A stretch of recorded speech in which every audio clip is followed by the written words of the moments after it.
Why do we care that Jho Low is on the run?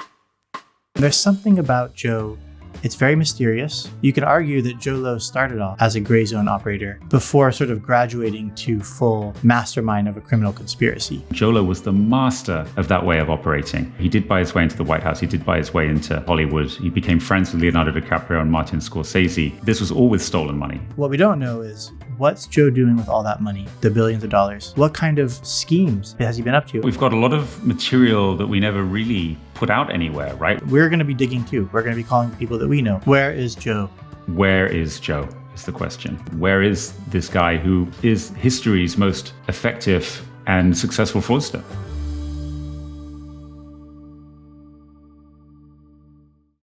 So Bradley, I can't believe it's been 10 years since we started working together at the Wall Street Journal. And the reason we got to know each other and started to work together was basically because we started working on the 1MDB fraud. That was the beginning of a decade of work that still hasn't come to an end. Of course, we wrote Billion Dollar Whale together, and we uncovered a lot of stories along the way about the stealing of $6 billion, the way that it was used to fund a Hollywood empire by a guy called Jho Low, who is one of the world's most effective fraudsters. And 10 years later, the reason the story hasn't been fully put to bed is that Jho Low remains on the loose. So we decided to get together here on this special episode to update people who are interested on where is this guy who is history's most effective and successful fraudster, right? Yes, exactly. And let's just do a quick recap of who is Jho Low, right?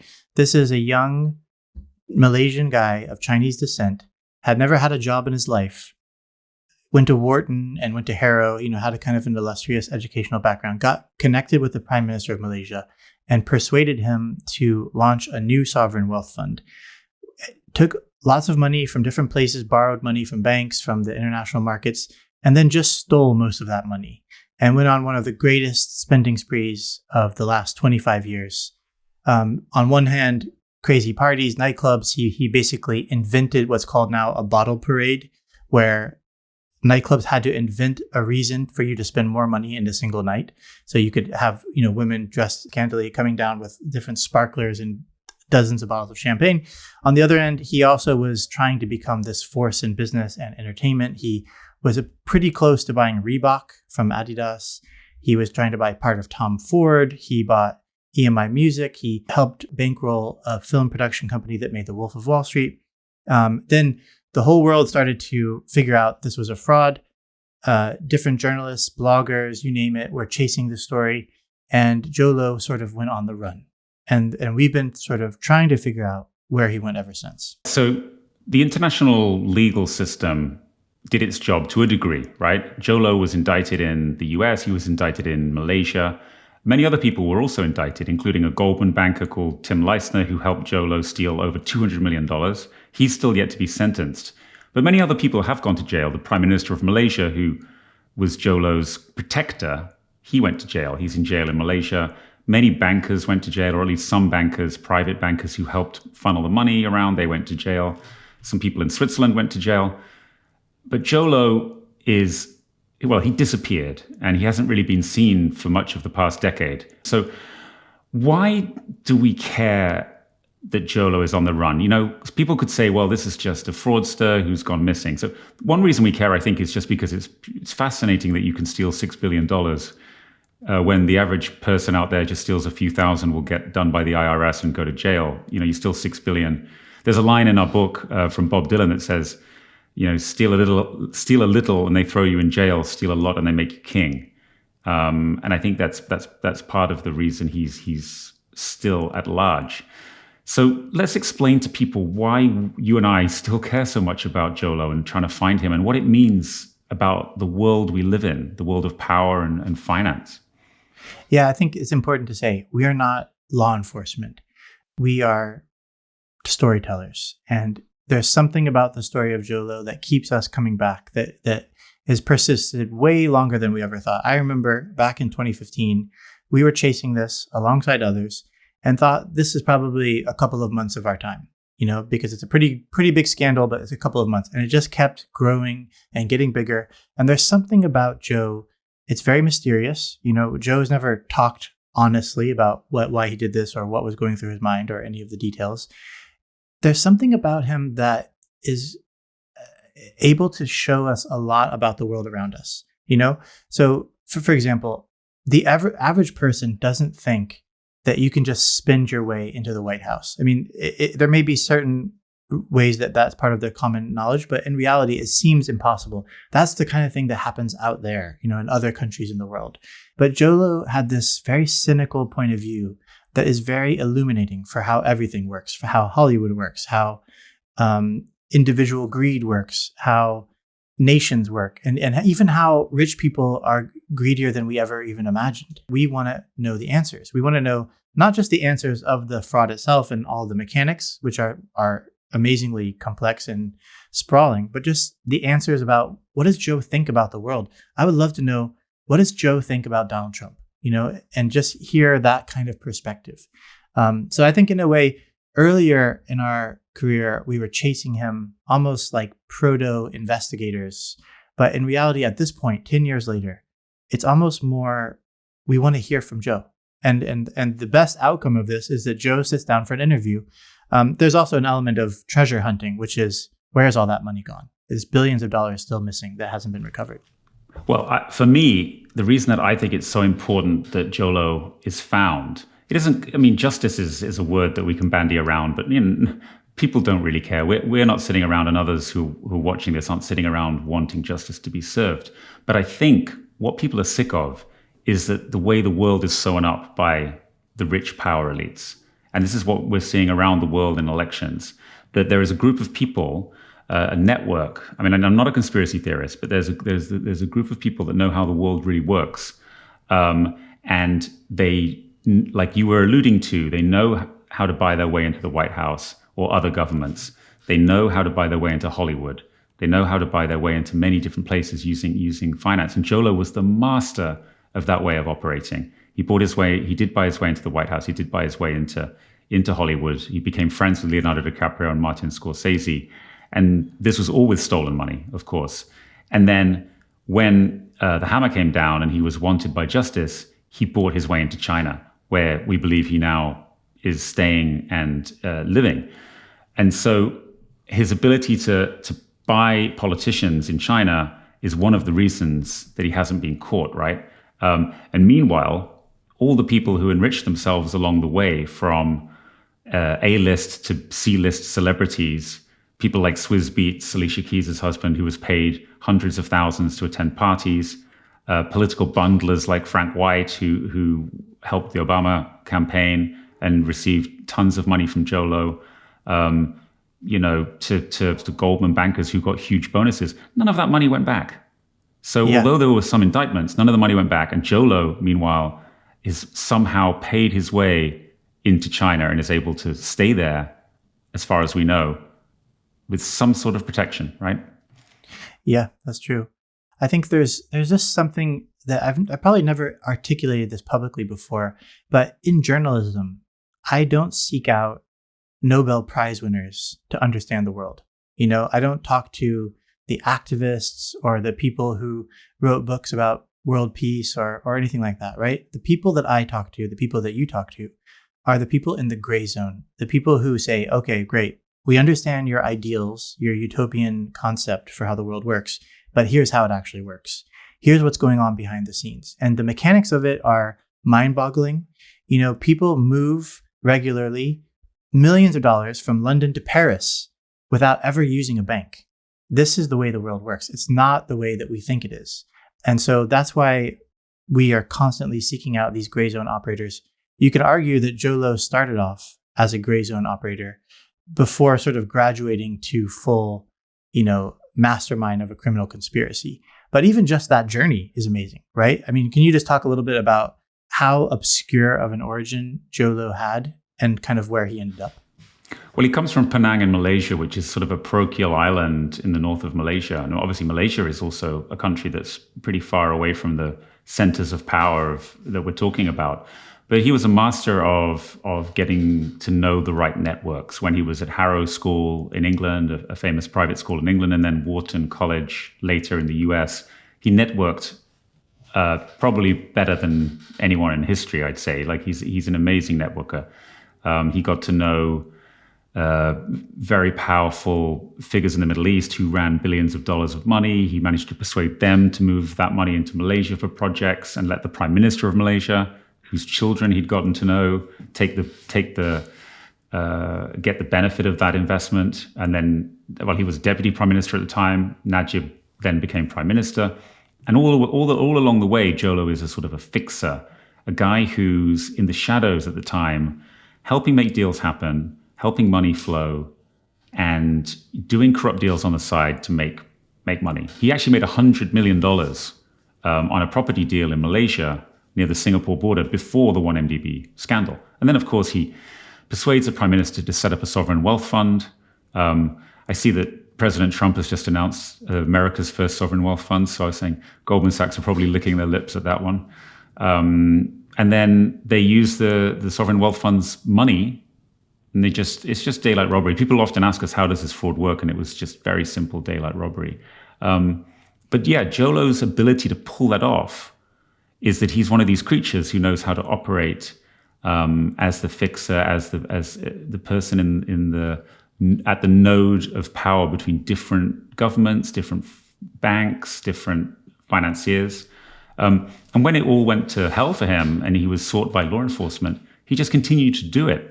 He moved to China and took the same game plan and continued to do it in China. He paid off very senior ministers in China, some of whom are now in jail, who protected him.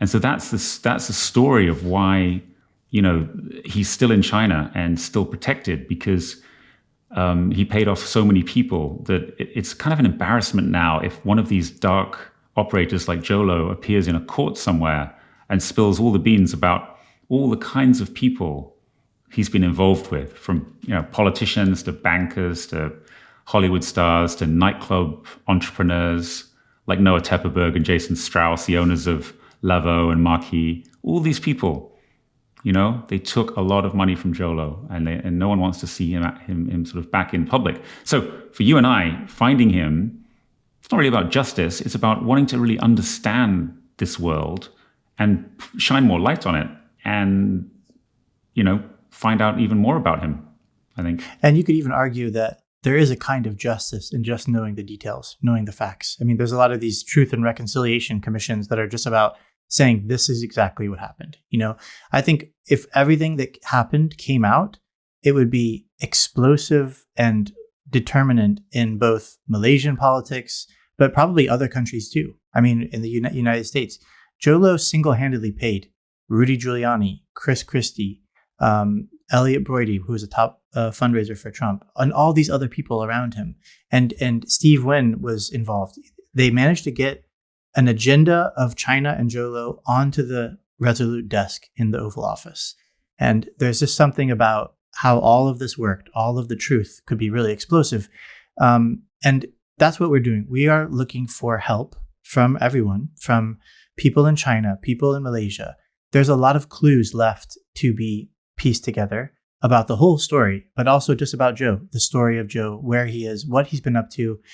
And we have some ideas. We believe, our best understanding is that Jho is in China, most likely mainland China by this point, no longer Hong Kong, somewhere under the control or protection of the Chinese state. We've always found in the investigation work that for every year that we work on it, Jho Low did 5 years of work that we're catching up with. There's a lot of questions about what he's been up to.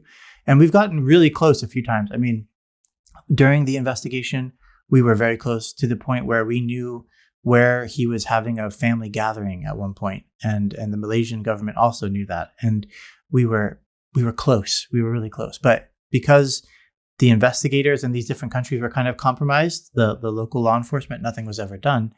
And so we're really excited to almost begin a kind of community-driven storytelling project. Let's start again. Let's rebuild this story of Jho Low. And hopefully at the end of it, Jho Low will patch in and we'll have a nice long video interview with him. And he will find it to be quite cathartic because we're not going to be judgmental. We want to hear the story from him from the beginning. Let's recap a little bit about what we know about his movements since he got indicted in the States and in Malaysia. As you said, he was in Hong Kong for a while. We actually knew someone that was very close to him. We had great scenes of him buying safes and putting his money in safes and trying to pack up his apartment in central Hong Kong, in Admiralty, Pacific Place to be specific. And then, he was in Macau, staying in the Marriott Hotel there, in the gaming enclave of Macau. And then, later on, he was in Bangkok for a while, where he has some family. He's of Chinese Malaysian, so he has some Chinese Thai relatives.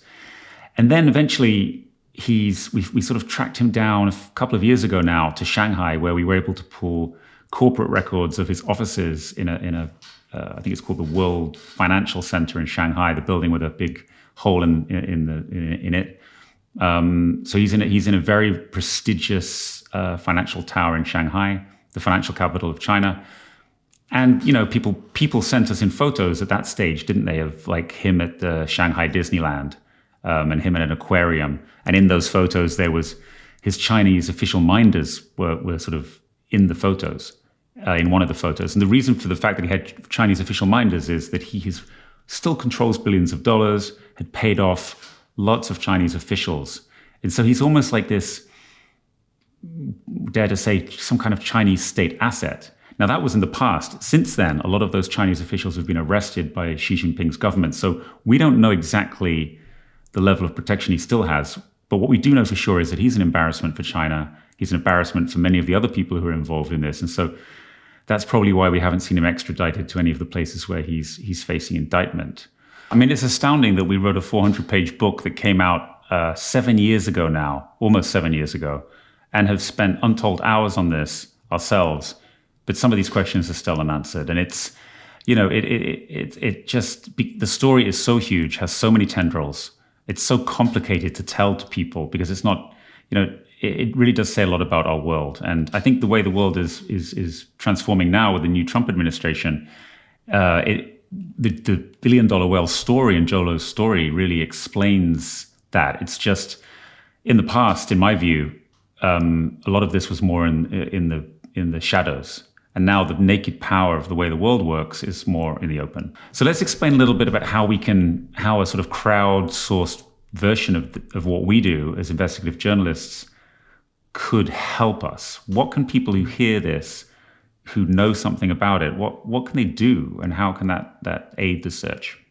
I mean, literally every single artifact that someone knows is useful to us. What we're looking for is things that are not on the internet, right? We don't want to go, if people are going to delve into the Chinese records that you can find through the internet, great, that sounds good.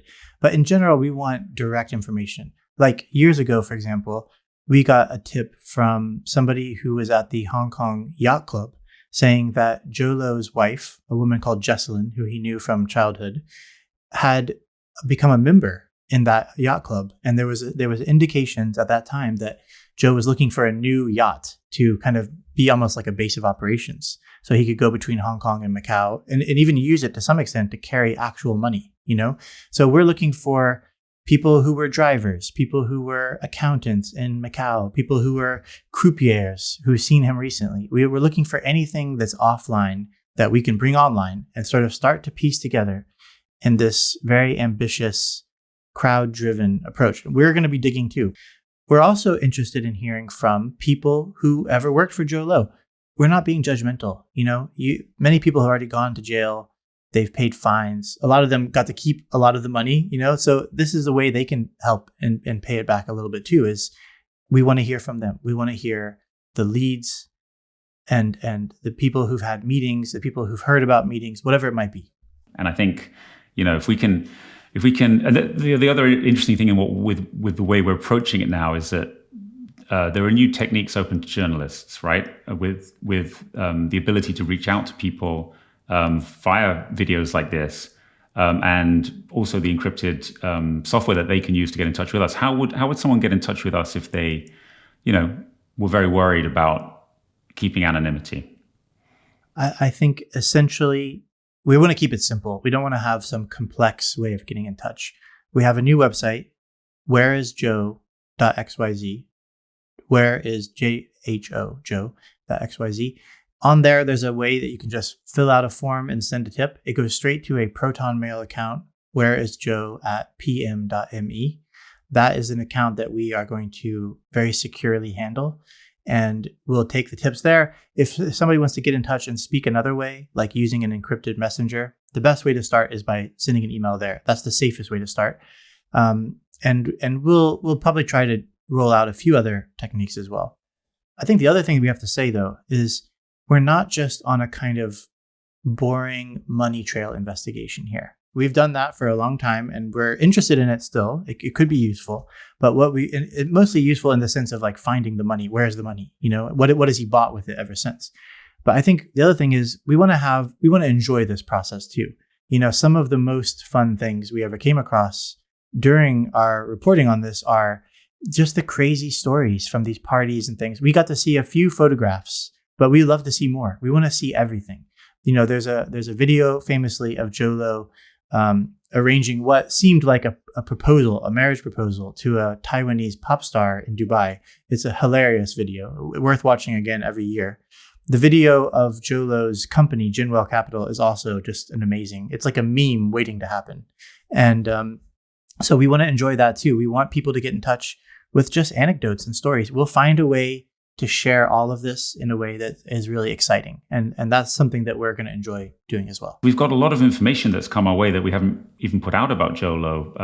We've got songs that were produced by Little John and Pharrell Williams, famous producers and artists where Jho Low sings on the songs. And some of them were not released. There's videos we've got of him, there's photos, stuff like that. And so we think a lot more of that stuff is going to come our way as we push on with this search. And we think we're only scratching at the tip of the iceberg, even though we've been on this for so long, because we never really focused on this kind of thing before. There's chances now to really bring this to another level.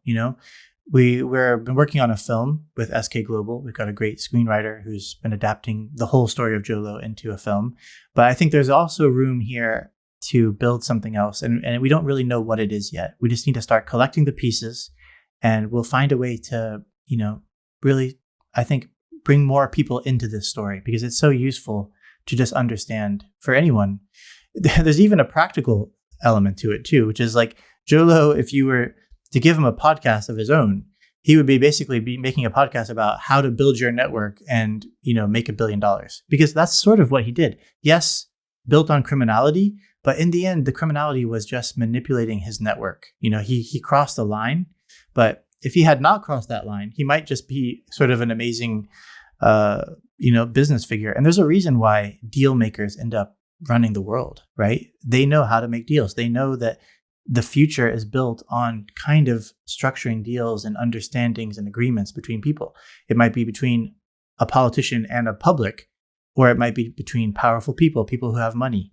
And there's something even to be learned about that, although I would recommend not to learn too much. Learn as much as possible to understand how the world works. I mean, he deserves to be in jail for sure. I don't think either of us would contest that.